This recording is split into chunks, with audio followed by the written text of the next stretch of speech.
সবই হচ্ছে ক্ষমতার মানে কি বলে যে হ্যাডমের দ্বন্দ্ব।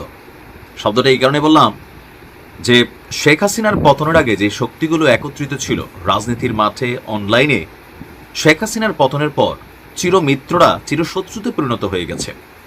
আর একটা ছবি দেখাচ্ছে, ছবিটা নিশ্চয়ই ব্যাকগ্রাউন্ড দেখে অনেকে চিনতে পারছেন, অনেকে পারেন নাই। এটা হচ্ছে পিনাকি ভট্টাচার্যের একটা ছবি।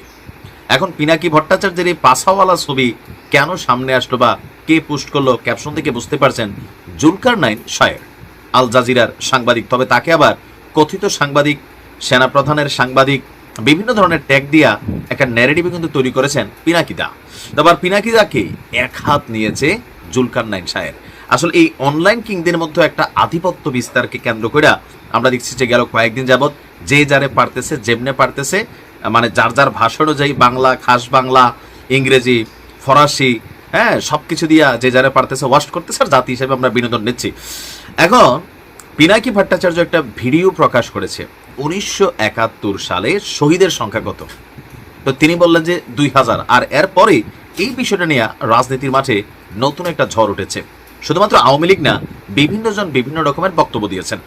পিনাকি আবার চ্যালেঞ্জ করছেন যে তার পোস্টে এরকম ছিল যে 1971-এর নিহতের সংখ্যা নিয়ে আমি যে ভিডিও রিলিজ করছি তানিয়া ফাহাম, তারপর হচ্ছে শাহেদ আলম, বদরুদ্দিন শিশির, ডেভিড বার্গম্যান, আর যদি কেউ থাকে যাদের আমার সাথে ডিবেটের হ্যাডম আছে তাদের সাথে একসাথে লাইভে বিতর্ক করতে রাজি আছি, তবে ফ্যাসিস্ট আওয়ামী লীগারদের সাথে না। যারা নিজেদের বিপ্লবের পক্ষের শক্তি বলে দাবি করে তারা আসুক, এমনকি ওদের পক্ষে 1000 জন আসুক, অসুবিধা নাই, আমি শুধু আমার সাথে একজন সহকর্মীকে নেব। তারপর তিনি বলছেন, আসেন কোনো ভাইজান, আসবা ডিবেটে, বাংলাদেশের যে কোনো গণমাধ্যম সেটা লাইভ করুক, খালি তারা নিজের টাইম লাইনে লিখুক, আমার সাথে ডিবেটে বসতে রাজি আছে, দেখি কার কত বড় হ্যাডম।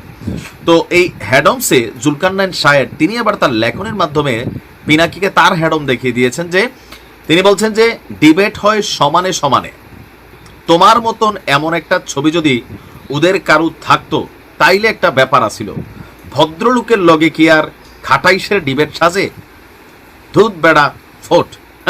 মানে যার যার ভাষা দিয়ে যে যারে অপমান করতে পারে করতেছে।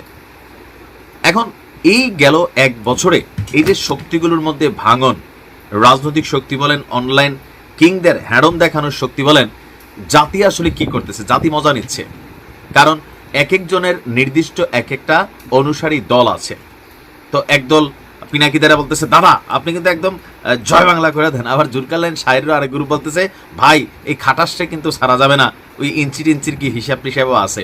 তো আসলে জাতি হিসেবে আমরা কি দেখতেছি? আমরা তামাশা দেখতেছি, এরকম তামাশা সামনে চলতে থাকবে।